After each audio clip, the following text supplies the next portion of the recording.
playoff time, baby. I'm Gabe Ibrahim alongside Calvin Wetzel. We're going to talk about the second round of the playoffs that will be kicking off in just about an hour. We got Phoenix and Minnesota facing off at 7 p.m. on ESPN2, followed by Connecticut and Los Angeles at 9 p.m.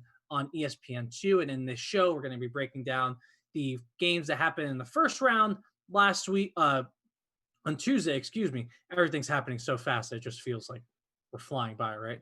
But we're breaking down those games that happened on Tuesday and getting into our predictions for tonight. But first, we got a lovely surprise news, as we always get from the WNBA. All the news is surprise. No one ever knows when it's coming. But we are going to talk first about the MVP, Rookie of the Year, and Coach of the Year awards, which were handed out today. Congratulations to A'ja Wilson, who won MVP. I think that was kind of the consensus pick by the end of the year. Your boy had it all season long that A'ja Wilson was going to be MVP. Then Rookie of the Year went to Crystal Dangerfield, who really solidified her candidacy early in the year. And then Cheryl Reeve took home Coach of the Year. So Calvin, first off, how you doing? How rude of me to not bring you MVP. I'm great. It's playoff basketball, single elimination time. There's nothing better. This is the closest we're going to get to March Madness in 2020, so everyone enjoy it because we get the series after this. Let's break down what happened in these awards. So obviously, I don't think you're not surprised by any of these, right? No, these were my picks. We did our awards show last week. We'll see. We went through the other three that we have yet to get to, so we'll see how many of them we got. But I think we agreed on Dangerfield, right, and Reeve. Yep. And did we agree on A'ja? I forgot. Or did you pick Stewie? I picked it. I picked A'ja. Okay, so we agreed on these three. So I think we disagreed on some of the ones coming up, which will be interesting to see. Which I was interested in. I wonder if that was on purpose. If there was like just more controversy. Obviously, for Defensive Player of the Year, I've seen no consensus on Defensive Player of the Year. Candace Parker won AP Defensive Player of the Year. As my light goes out, because of course it does. I hate this thing. But Candace Parker won AP Defensive Player of the Year, but that's not the WNBA's award, and I haven't seen anyone be consensus. I mean, there's a ton of people to pick there. MIP's still up for grabs, although if you look at the MVP voting, Aisha Hines Allen got 2 fifth-place votes, and I think the other major candidate, Naja Laney, got none.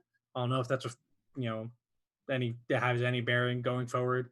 And then the rest of the awards are kind of up in the air as well. So these three were the ones that once A'ja and the Aces got that the first overall seed, it kind of became clear that she was going to win. And she got 43 of the 47 first place votes. Brianna Stewart got 3 first place votes. Courtney Vandersloot got 1, who I'm assuming is the same person that voted for her last year. And no shade. I mean, Courtney has a great case, but I don't think by what happened at the end of the year, I'm not sure if she deserved the first place vote. But yeah, Crystal Dangerfield getting a ton of the votes for Rookie of the Year. I think that's well deserved. Kennedy Carter finished second. Satu Sabale finished third. And then Coach of the Year was interesting because I think did you pick Reeve, or did we had a discussion about Lambier?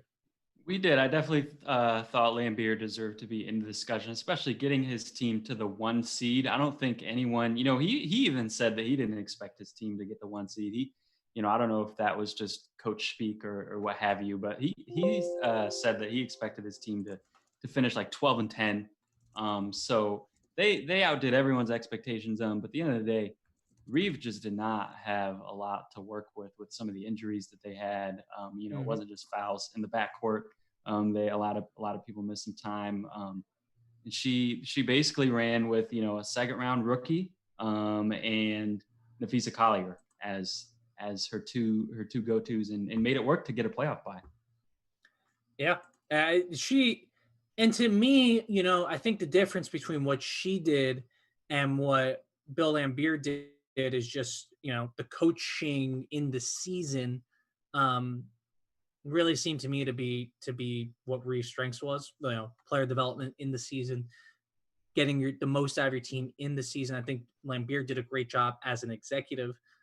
working with his front office to bring in the people they brought in, especially Angel McCautry. And he made some great decisions too. I'm not saying that, but I just think it gives a slight edge to Reeve because of her player development. As an executive, Lambier brought back Carolyn Swords, who we all know was a big time move. Another executive. So yeah.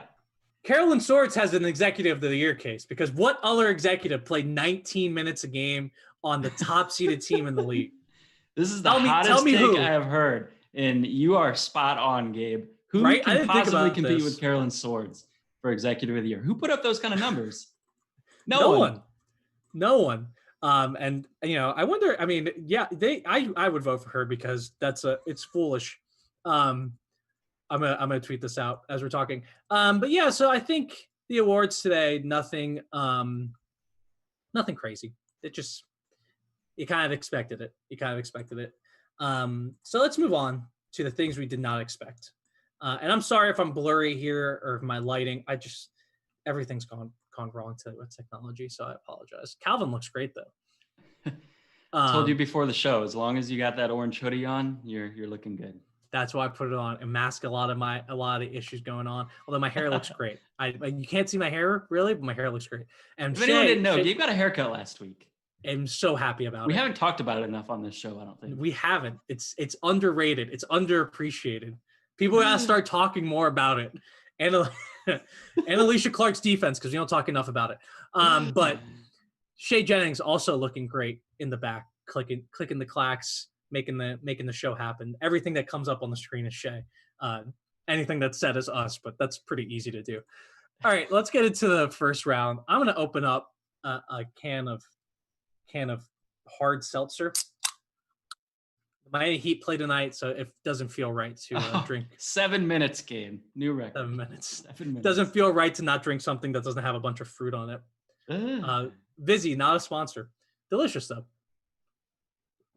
And it has basically alcohol of Miller Lite. So let's get into the games though. Phoenix beats the Washington Mystics 85-84. And as we all saw coming, right, Calvin? Shea Petty hits a game-winning three as the buzzer sounds to push the Phoenix Mercury into the second round today. That's an all-time story right there. I can't think of another story in sports that's quite like Shea Petty coming into the Mystics last season as a 30-year-old rookie, giving the world champion Mystics some really solid minutes last year, getting cut several times throughout the year, going back and forth from being a video coordinator to a player development coach, coming back on the court when they needed her, doing everything that organization needed from her, comes into the bubble this year with them, starts playing well at the beginning of the season. When it starts looking bad for the Mystics, she gets cut because they need to get off some guaranteed salary to bring in a rookie because they didn't think they were going to make the playoffs, so they wanted to give a young player a shot. They said that they were going to bring her back. She said she was coming back. Then she signs with the Phoenix Mercury. Fast forward to the playoffs, she's hitting this game-winning shot to move the Phoenix Mercury on. I mean, that's never happened in the history of sports. I'm a self-proclaimed sports historian. I can tell you that's never ever happened. Gabe has watched every play from every sport that has ever happened. So. Not every sport. I refuse to watch baseball at this point in my life. I'm grown enough that I'm like, I'm good. I've seen enough baseball. But I've seen a lot of plays, a lot of sports. I've never seen anything quite like the Shea Petty story. It's absolutely fantastic. What'd you think of that final play? I mean, it took forever, right? 5 seconds. I mean, it's only fitting that her name rhymes with "stay ready" because this is the definition of staying ready. First off, before the season, right? You mentioned she's cut. Yeah. Tebow calls her. She thinks, we've heard the story countless times on air now that she thinks he's calling her to, set up a time to get the ring. No, he's calling her to come back and play on the team. She stays ready. She's coming back to play for the Mystics. Then she gets cut. Again, she's in the bubble without a team. She stays ready. The Mercury give her a call, pick her up. Then last play, definitely not drawn up for her. I think the first option was Diana Taurasi on that pitchback. It's hard to tell. Yeah. We heard a lot of what Sandy Brondello, which side note, I love when they show, the whole huddle on TV. It's amazing. Even though we can't see the clipboard, it's just that access is phenomenal. So we did see the clipboard. Well, not the whole thing, but I saw. Here's my thing. okay. I think Shea Petty was the second option on that play. I'm gonna tell you why. Because there's 2 arrows drawn on Sandy Brondello's clipboard from what we could see. It was one, Kia Vaughn coming up to set the first screen for Skylar Diggins-Smith, and then she was going to pop out to right her spot, right at free throw line, right at the free throw line extended, which she hit shots all the time. I think that was the first option if Skylar couldn't get to the rim. But then the only other arrow on the clipboard was Shea Petty going to the corner. I promise you. I'm gonna find that clip. I'm gonna take a picture of it because I promise you that play. She at least thought that Shea Petty could get that shot. So you don't think Diana Taurasi was the first option on that? Well, I just think as a coach, right? Like, what is the other team gonna do? Okay, we're gonna sell out to stop Skylar Diggins-Smith going to the rim because we're up 2, right? And then I'm selling out to shut down Diana Taurasi because I'm saying those 2 aren't beating me. You want to beat me? It's going to have to be Shea Petty or Kia Vaughn because those 2 aren't beating me. That's exactly what happened. Basically, at the end of that play, the Mystics had 3 players going to Skylar Diggins-Smith, and Kiara Leslie was on Diana Taurasi's ass, just right up on her. She was not – Diana Taurasi may have gotten a shot off, but it would not have been an easy look. So in my mind, Sandy Brondell is one of the best coaches in WNBA. She's thinking like, okay, I need a third option here, and I think that third option was Shea Petty. That's just me. So here's why this has been refuted. Diana Taurasi was the first. Has anyone asked her about this? We should really be joining these media things to ask these questions. I don't know why I don't. So I saw that Shea said that she thought she was a decoy. So this blows in the face of my theory here, but I'm talking about what Sandy Brondello. It's some psychology, right? She thought about all of this in the 5 second chat. She's a brilliant coach. Right. Here's what I think. So she looked at Skylar Diggins-Smith and said, "You're going to have Diana coming behind you," towards the end, right when they were breaking that huddle. And so I thought that Diana Taurasi. Now, obviously, they're going to sell out on Diana Taurasi, so you have to have a second, third, fourth option. You have to be ready for someone, like Shea Petty. Everyone on the court has to be ready because you know they're going to commit to your first options. But I think if Kiara Leslie is not able to somehow get around that screen on Kia Vaughn, Diana Taurasi is that first option on that pitch back for a 3. Obviously, Leslie is going to fight as hard as she has ever fought over a screen in her life. To get over that screen, take away Diana Taurasi. They're overcommitting to that left side with Skylar Diggins-Smith as well. Kia Vaughn was open for that jumper too, though. Brianna Turner, I'm watching the play right now. Brianna Turner's wide open under the basket with Leilani Mitchell there. Just so many decisions had to go perfectly for that shot to happen. And here's what I love the most. Okay, this is one of my pet peeves in basketball when I watch players at the end of any quarter, it doesn't matter whether it's a close game or not, have no idea what the clock is and either shoot, famous example, Hamby Heave. She had like 5 seconds left, right? But even when it's not a pressure situation like that, they, either shoot with way too much time left on the clock or they don't get a shot off because they try to do too many moves. They try to take that extra dribble while still in their hands. The clock awareness for Shea Petty to know that she had time to allow the flyby and immediately got the shot up right after that, got it off in time, was phenomenal clock awareness. Oh yeah. And that's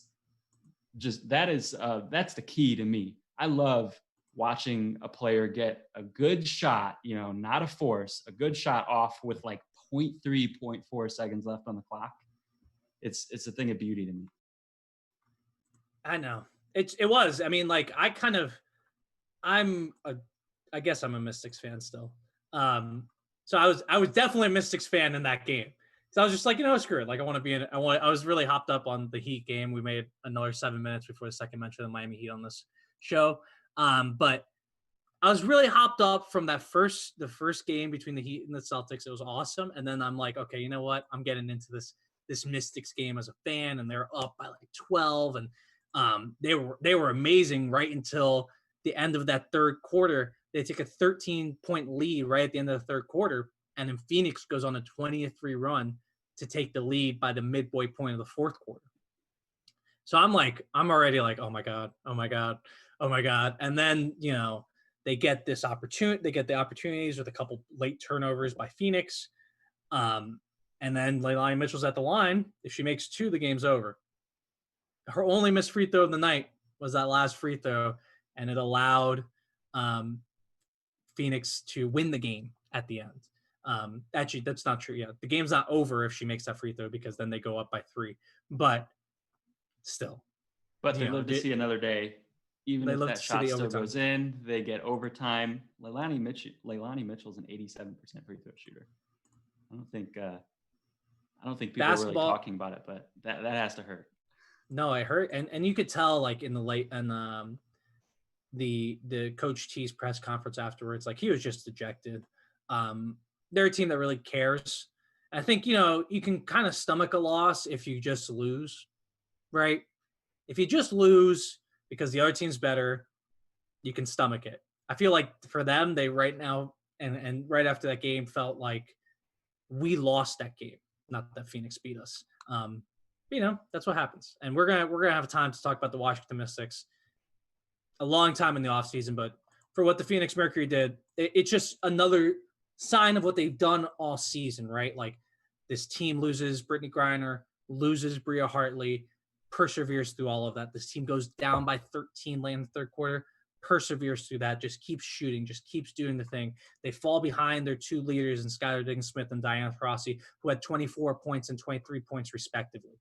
It's just like the Mercury never, ever, ever are out of it. I think the same thing applies for the Mystics, but the Mercury just never feel like they're out of a game, never feel like they're out of a season.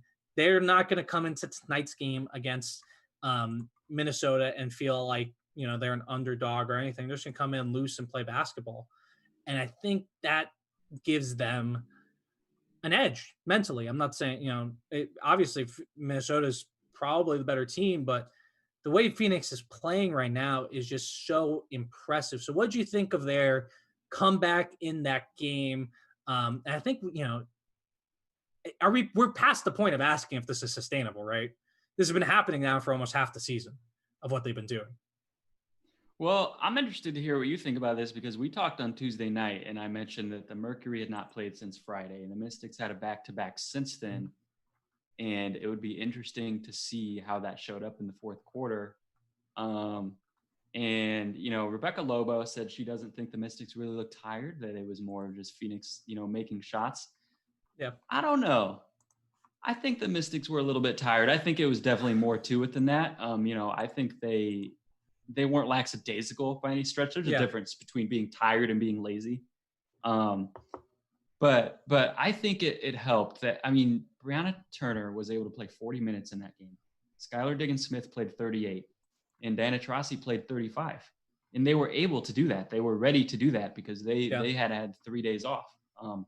And I'm interested to see going forward. We'll get into our previews in a little bit. But tonight, now you're coming off of having played those 3 players. Turner's young. She might be able to play another 40 minutes. The backcourt, I don't know how long.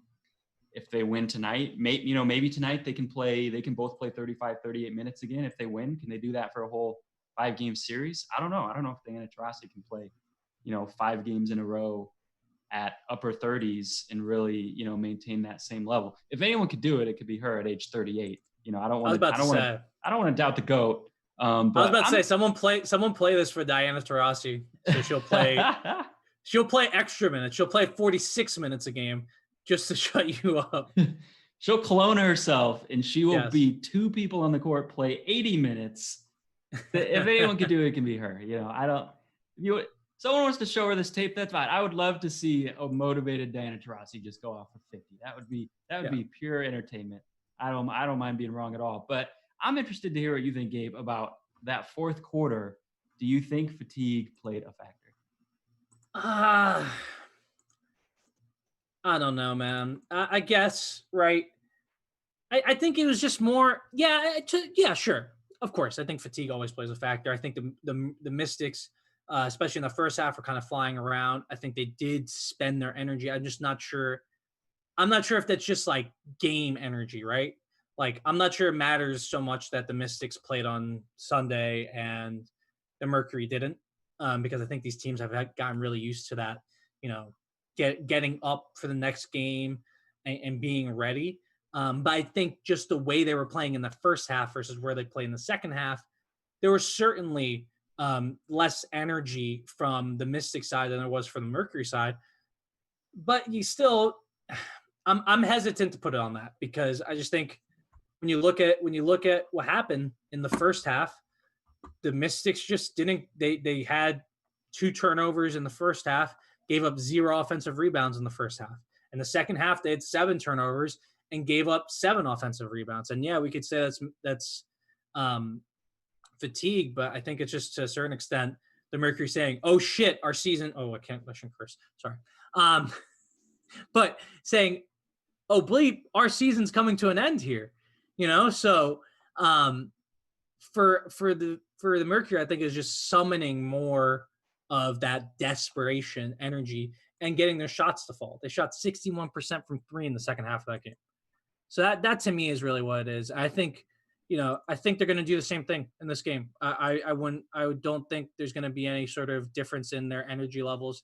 I think they're just going to come out and just keep banging, right? Like keep playing hard, keep that energy up. And if Skylar and Diana feel like they need to play 40 minutes, that's what they're going to do. If Brianna Turner feels like she needs to play 40 minutes, that's what she's going to do, right? So to me, I don't want to put it on that because I just don't. I don't like it. I don't like it, right? Like I don't like saying one team was tired and the other team wasn't because everyone's tired. Even if you have that sort of 2 days extra rest. I do think the bigger thing for this game tonight, and let's get into that. Let's get into this matchup tonight versus Minnesota. I think the bigger thing is that Minnesota got rest and got Sylvia Fowles ready to the point where she could play. And it kind of seems like she would have played regardless if they were playing in that Tuesday game. But she's playing tonight. She said that. That is massive for this team.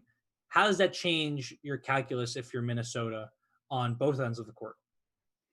Well, on offense, it's interesting because, I think Richard Cohen wrote about this, a little bit in the W Dozen, but just they've gotten so used to kind of playing this different style with more ball screens. With Sylvia Fowles on the court, it's pounded in, it's pounded in, it's pounded in. Their offensive rating has actually gotten better with Sylvia Fowles not on the court, which is not to say that Sylvia Fowles is not a great offensive player, but they've just learned to play differently and they're clicking and, they're making it work. On defense, clearly they have not been the same without Sylvia Fowles. That anchor in the paint, that rim protector, that changes everything. We talked about a couple days ago how Skylar Diggins-Smith has taken more shots in the restricted arc than anyone else from the day that Brittany Griner left the bubble. Any other guard, I should say.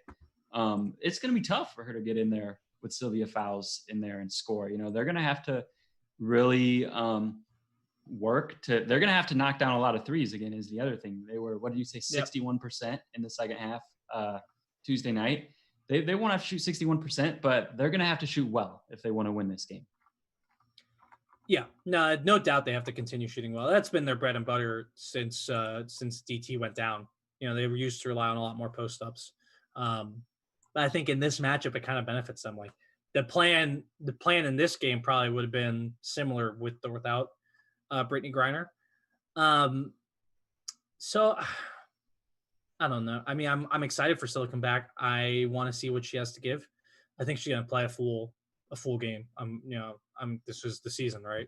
That's the beauty and terribleness of single elimination. Like this is the season right here. So I think she'll definitely help on the defensive end, since in the last half of the regular season they had the worst defensive rating in the league. But I want to hear your thoughts on the matchups too, because I think Minnesota should have good guard personnel to get up into DT and into Skylar, right? Like they have Lexi Brown. I'm pretty sure she's healthy. That's what I'm trying to check now. I think Crystal Dangerfield should be able to get into Skylar Diggins-Smith space a little bit, or at least make it so that she can't really get out into transition. And I think Lexi Brown really matches up well with Diane Taurasi. We saw what Kiara Leslie did against Diane Taurasi for a good portion of that game until the second half where she just started canning threes. that's Diana Taurasi. It's going to happen. But if you can kind of contain her, that's going to be huge. I'm also really interested in I think it's going to be Nafisa Turner, right? That would probably be the matchup.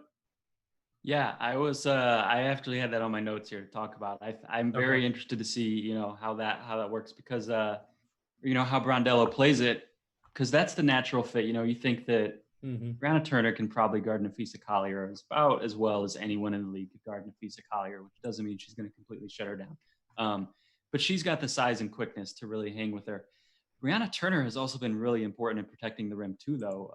And if you bring her out of there by putting Collier on the perimeter, can Kia Vaughn hang with Sylvia Fowles in the paint if they go right back to their pound the ball into Sylvia Fowles offense? Yeah. I don't know, maybe. I'm interested, in kind of the other side of the ball as well. Like you said, the matchups. I think the Lynx match up pretty well in terms of their guards.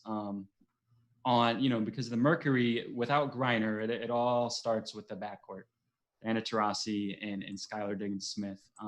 So you really have to be locked in on perimeter defense when you're playing this team. It's a totally different team without Brittany Griner on the offensive end. So I'm excited to see how that plays out as well. Diana Taurasi is what, like 1,001 or something? Yeah, 972 and 1. She has one single elimination playoff loss. Is that right? The real stat is she's 15-1. But yes. 15-1. It's like the same thing. But Cheryl Reeve is also the coach that no one ever wants to count out in these games. It's the ultimate player versus coach that everyone always gives the benefit of the doubt to and says, it's playoff time. Cheryl Reeve is going to raise the level of her team. Diana Taurasi is going to raise the level of her game. One of those two, is going to go home tonight, though. Yep. Yeah. So give me, all right, we should get into the second matchup as well. But I do want to say though, so small sample size theater here, but on 26, according to Synergy Sports, on 22 post-up possessions on defense, Kia Vaughn has given up 26 points, which is not good. So that could be a problem. It's a team defensive effort, no matter who your center is, though, when you're covering Sylvia Fowles. So I think there's just going to be a lot of digging, and that's gonna take a lot of energy from right. That's going to be tough because when the Lynx have shooters, so it's hard to dig. And if you put Brianna Turner more into the paint to kind of help out, protect that rim and help out on fouls, they don't really have another wing stopper. I don't know who else is staying with Nafisa Collier, if not Brianna Turner. I don't think they have that player outside of her that can really even slow down Nafisa, to be honest. So it'll be interesting. Yeah, I'm just also kind of like Nafisa's not necessarily. This is not a critique of Nafisa's game. She's obviously, I think she's a second-year player. I think this is going to develop. But she's not necessarily like that assertive offensive force, right? Like she's not the type of player who's just going to say, okay, I'm shooting 26 shots tonight or whatever, right? And if she does that, then you're in trouble if you have Brianna Turner somewhere else. But if she's not going to do that, maybe you can get away with some Kia Vaughn on her. Maybe you can get away with, putting someone else.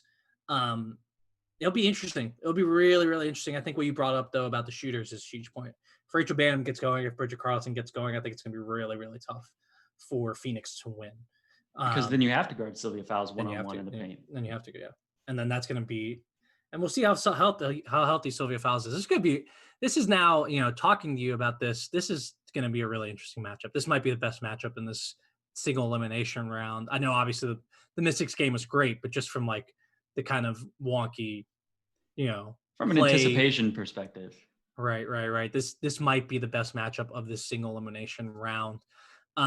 Before we move on, I want to throw out one more, key to watch. I'm going to make you make a pick. Yeah. All right. Well, let's go there. I am going to go with the Lynx. All right. In this game, they got the home court music. You can't go against the home court playlist. Number one. Sure. But, in actuality, I think Crystal Dangerfield is going to have a huge game. It's going to be interesting. Her first playoff game, she's coming off of the kind of emotional high of winning Rookie of the Year. We saw Leilani Mitchell, who is, also in that kind of 5'7" and under small, quick guard category. I don't think anyone's as quick as Crystal Dangerfield, so I'm not sure if it's fair to compare the two. But Mitchell had 25 points against the Mercury the other day. The Mercury's defensive strength is not with their perimeter. It's not with Diana Taurasi and Skylar Diggins-Smith. So I think Crystal Dangerfield can have a similar game to what Leilani Mitchell did. I'm not sure if she's going to get to 25. She might get 20.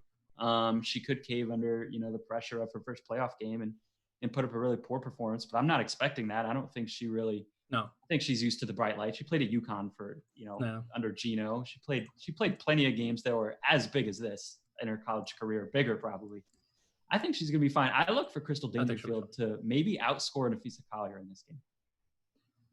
Interesting. I could see that too. She has been kind of that scorer though, because she has that mentality that Nafisa doesn't have, and this may be because they played together and that was their roles, right?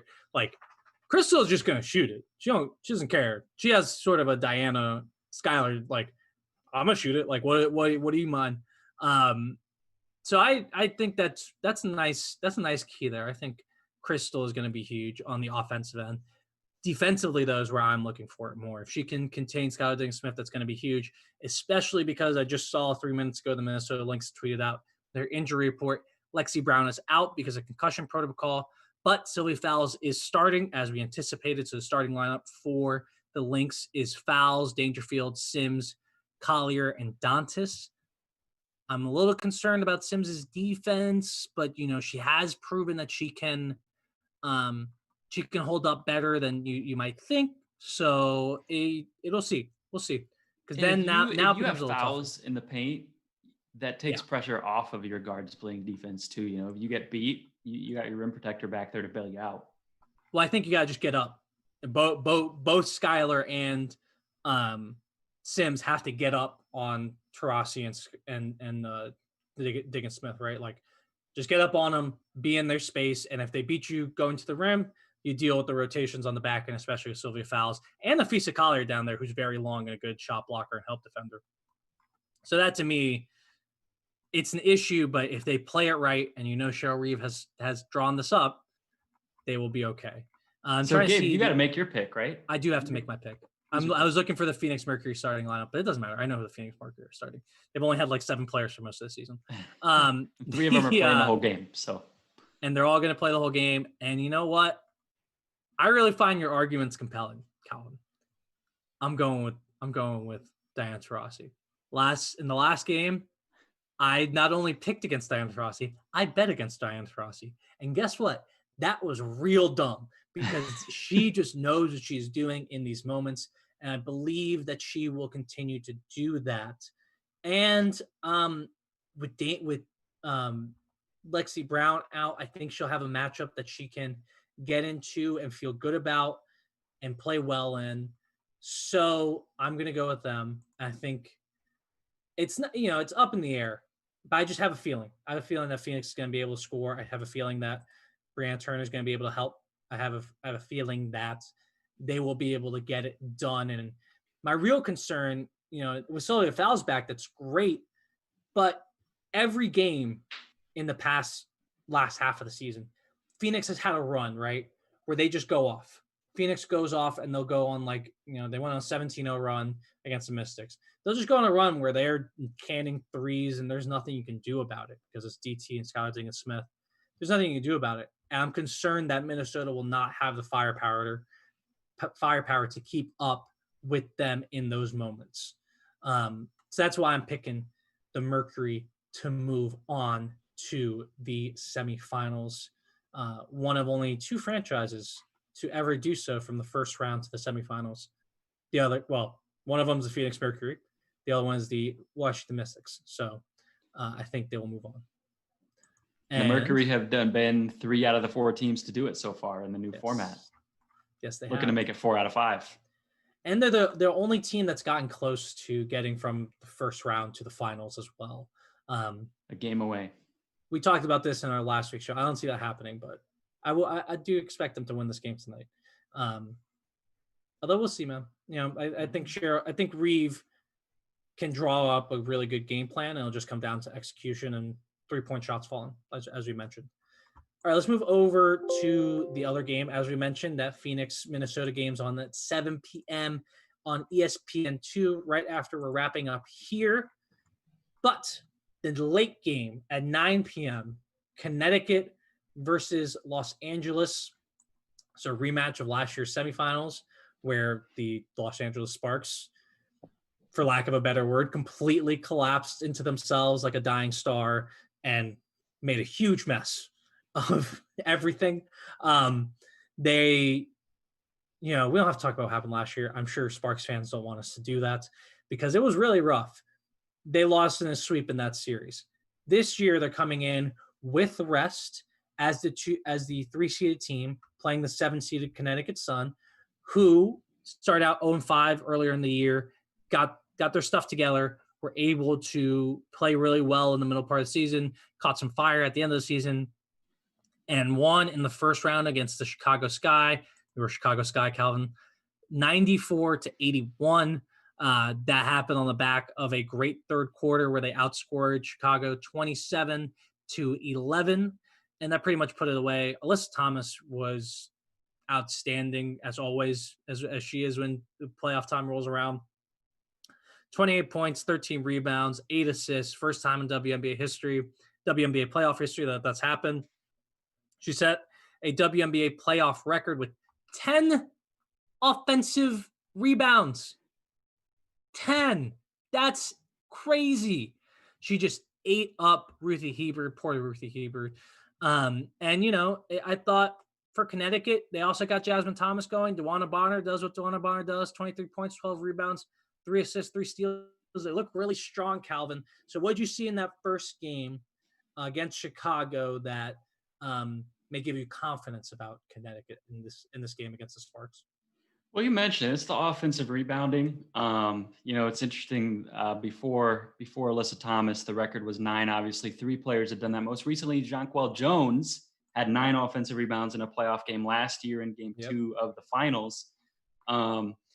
We also saw Brianna Jones get a lot of offensive rebounds. The team was the 9th team ever in a playoff game to rebound over half of their own misses. That's not going to cut it if you're the Sky. You got to rebound over half the other team's misses.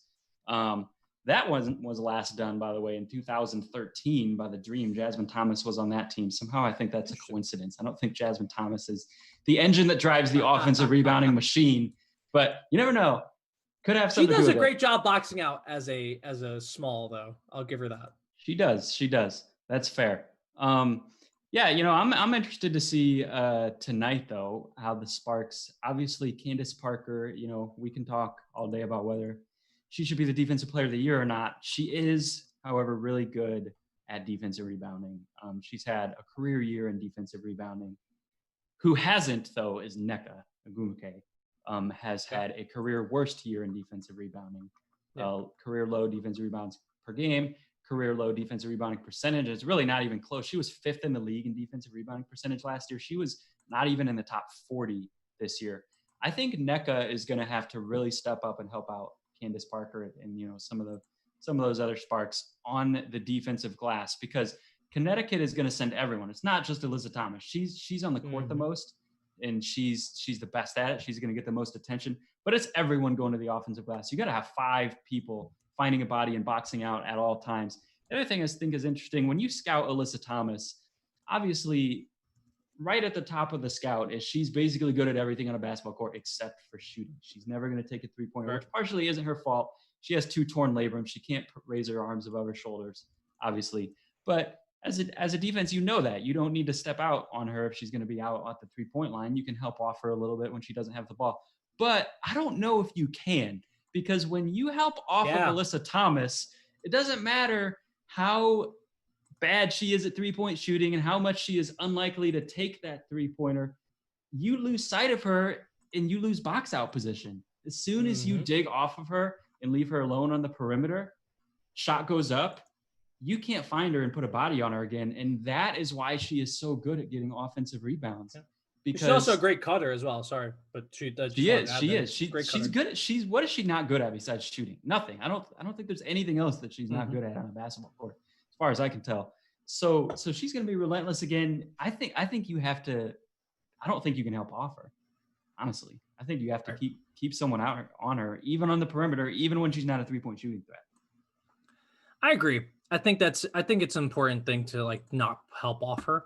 I don't really know what you do with Alyssa Thomas. I think you're just kind of like, well, you're going to do what you're going to do. We're going to have to focus on shutting down DeWanna Bonner, getting into DeWanna Bonner's space. I think the best way to get Alyssa Thomas off the glass is to get in transition, and that's something that the Sparks love to do. I mean, I think they're still the best. I think it's an important transition to, team like, in the not league help off her. in terms of most possessions. I don't really know what you I'll do check with that Alyssa Thomas, as I I think. talk here, but I do think that the Sparks have some good personnel to at least ameliorate that problem. I think they have the most points off transition in the league and fourth best points per possession on transition opportunities the Sparks do. So that's a great way to keep Alyssa Thomas in check on the glass.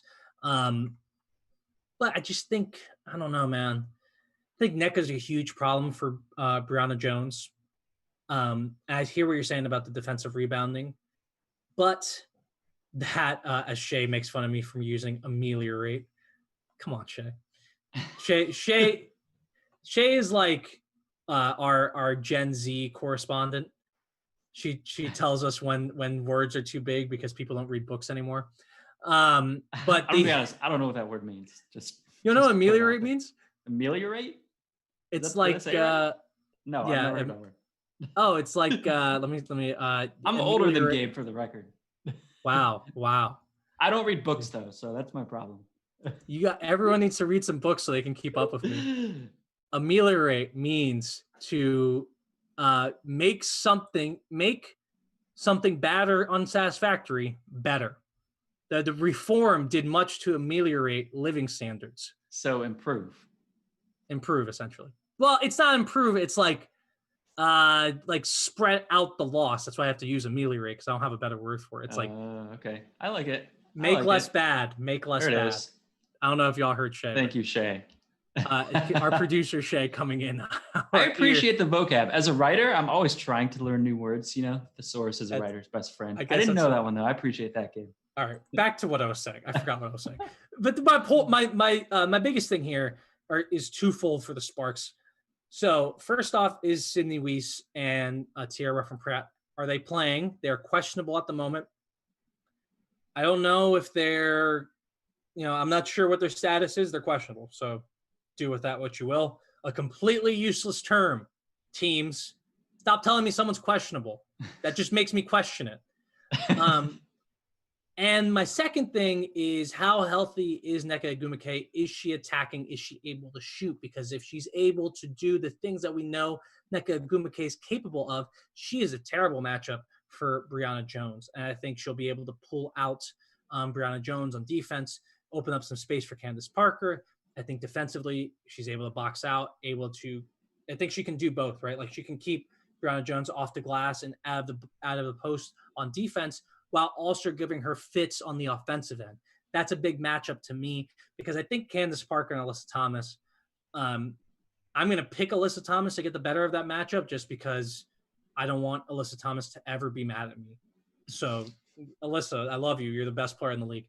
But I think Candace and Alyssa Thomas can play to a draw somewhat. And if you're the Sparks, you kind of live with that, right? You're just kind of like, okay, we'll live with that if that happens. And then you're breaking it down to, what are the other players doing? So is Brianna Jones getting you good stuff on offense? Is Brianne January doing good stuff on offense with a dislocated finger, even though she's playing through the pain?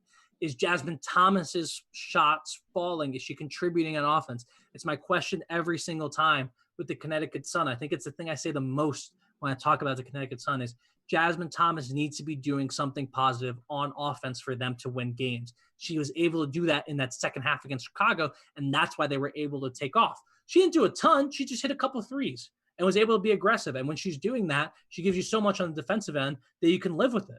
So if Jasmine Thomas is doing that and keeping Chelsea Gray in check, I think Connecticut has a good shot. However, it's not time to make our pick. We can continue talking about this matchup, actually. I'll wait for a little bit. We got to leave the carrot dangling. We got to leave the carrot dangling. So do you think who's your key here? Who's your key for Connecticut as far as them winning this game? Actually, who my key is going to be is Kyla Charles. She had 13 points in the first matchup off the bench. We saw Connecticut in their 0-5 start to the season rely insanely heavily on Dewana Bonner and Alyssa Thomas, which if you're going to rely on a pair, that's a pretty good duo to rely on. But it was a little bit too much even for those two, in that first week or week and a half. You need someone else to step up. Kyla Charles, and you don't need someone else to come out and score 20, 25 points, but you need someone else to be capable if they load up on 2 of your 5 players. Someone else needs to be capable of putting the ball in the basket. And you mentioned Jasmine Thomas. It's obviously night and day how they perform offensively when her shot's falling and her shot's not. So she's one of those keys. But I think Kyla Charles is as well. If she can give them anything, north of double digits, if she can be in the teens again, like she was on Tuesday night, I think they have a really good shot to win. On the flip side, Shay probably is sitting here loving that we've spent like 10 minutes talking about this game without mentioning Brittany Sykes. I don't know how we haven't mentioned Brittany Sykes yet. I know it's our favorite topic on this Brittany show. Sykes and the Miami Heat is all we talk about on this. And now it's time to talk about Brittany Sykes, because Brittany Sykes is going to be a huge key defensively, as she always is. I think Brittany Sykes can guard pretty much anyone on the court. Maybe not Alyssa Thomas. I don't know if anyone can guard Alyssa Thomas. I think Brittany Sykes can guard Dewana Bonner. I don't know how many inches she's giving up. I think she's fine though. How many inches does she give up? Do you know? On Bonner. On Bonner? I'll look right now. I should know these things off the top of my head. I'm clearly wildly underprepared. Sorry, I was looking at a tweet right there where Brittany Sykes is 5'9", Dewana Bonner is 6'4", so she's giving up 5 inches. 7 inches. Wait, 5 inches. 5'9" on 6'4". But Brittany Sykes does play bigger. Okay. That's my point. There's a height advantage, and I don't think Brittany Sykes cares if she is guarding Dewana Bonner, which I think she will be for stretches. I don't think she will be for the whole game. I think Brittany Sykes, can honestly, if anyone can slow Alyssa Thomas down, or at least not be afraid of her. I don't think Brittany Sykes would be afraid. She has to stop her in transition. I think she's the type of player who would lay her body on the line, try to take a charge on Alyssa Thomas, which is going to hurt for the next week. And she'll explode and she'll explode like a supernova being shot into space. I think your bones just disintegrate. Honestly, though, if I took a charge from Alyssa Thomas, I think my body would actually just like be buried into the hardwood. That's the thing in my life that I hope I never ever have to do. It would be like Space Jam, like when the Looney Tunes are like flat and they have to be like peeled off of the ground. It would be like that. That would be me too. 100%. But Brittany Sykes might do it. Back to your point. She might do it. She might have to be peeled off the ground like the Looney Tunes, but she will do it anyway. Yep. And that is what I'm looking for from her in this game. However, is it time to make our pick yet, Gabe? We have a little bit of time. I want to come back on that though. All right. From what you're saying. We're gonna put a pin in that then. We have like 10 minutes left, and about 5 minutes we'll make our pick. It's called a tease in the business show. This would be a great time for a commercial if we did commercials.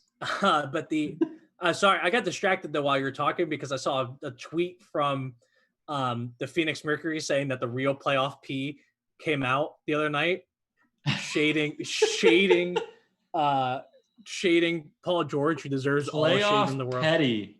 Yeah, and you didn't have to trade 5 first-round picks for her. That's the thing for our NBA fans. But so I think Sykes actually could be a decent matchup against Bonner. I think she's just able to get in her space. I do think Dewana is going to be able to finish over her, and she's been really creative this season as far as getting up and over players and finishing like with the low floaters and whatnot. I think that'll probably be the matchup though. Like you gotta put Sykes on her, right? Like I'm not sure who else on this.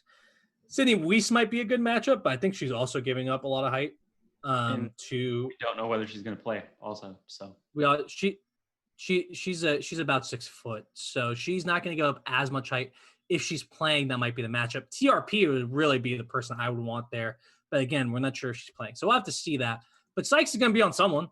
I think the issue is going to come though from what is Alyssa Thomas able to get Candace Parker in foul trouble. And I think for me, the keys for Los Angeles are NECA, as I mentioned, and just the 3-point shooting. Like, is Raquana Williams going off? If Raquana Williams is going off, the Sparks are going to have a pretty easy win. I'm going to say that right now. Raquana Williams going off like she can, and they're calling her the microwave now, which is fine. But as a person who went to Miami with her, her nickname is Bebe. That's what they call her. And I think that's going to be a huge deal if Raquana Williams is able to hit her shots and get on fire.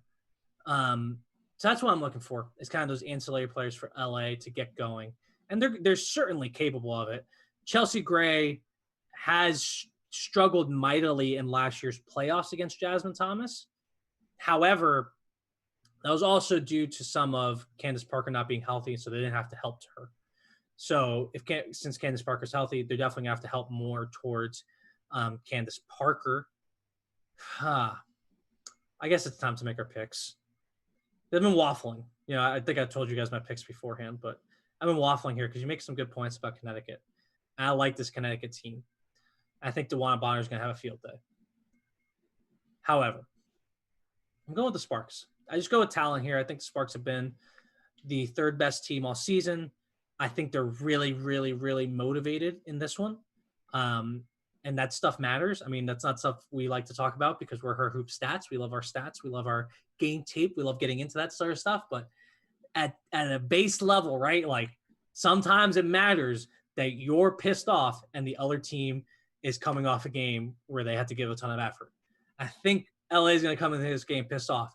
Alyssa Thomas lives her life pissed off. That's just how she lives her life. So she's already at that 10 level. I think the Sparks get to that 10 level and match her intensity. So yeah, I'm going with the Sparks. Actually, let's get the line on this. I forgot to get lines. We have to do against the spread. Yeah, we have to do it against the line. We'll go feels back. Like it should be 4.5, right? Because did Shay put that graphic up yet? The two regular season matchups were almost the exact same score: 80 to 76 and 81 to 76. Yeah. Okay, I got it here. Wow. Say the line again. 4.5. Is it 4.5? It's 4.5, baby. 4.5. I swear I did not look that up. I don't know how much I like 4.5, but I'm gonna go. Yeah, I'll go Sparks covering 4.5. I think there'll be a lot of fouling at the end of the game to get us there, but I'll go Sparks minus 4.5 here. What about what's your pick here?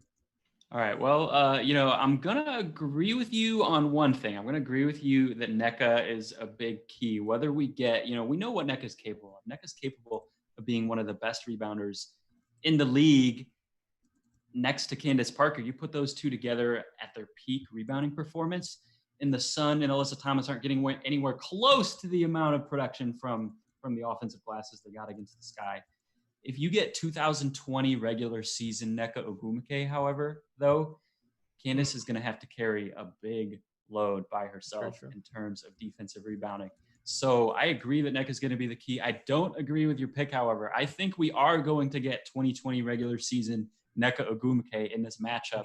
And I think the Sun are going to win this game. So I'm taking the Sun to cover and win outright. This is my upset pick for the week. Wow.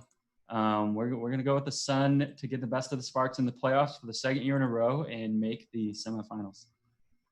Man, that'd be a huge blow to the Sparks organization. I wonder, Derek Fisher got a couple of Coach of the Year votes, but I don't know if he sticks around if they lose this game. I don't know. What do you think? I don't know. I was very critical of his decisions last year. He's been better this year. I don't think, to me, I wouldn't vote for him for Coach of the Year because that's just like, I don't think his coaching was the difference between them being what they were last year and what they are this year. I think a healthy Candace Parker was. I don't think he's done a bad job, certainly. But yeah, if they lose this game, he might be toast there in LA. Although he has a lot of cachet with the greater organization, right? Like he's Derek Fisher. We all know his name. And I think they would have a relatively decent excuse if NECA doesn't look like herself.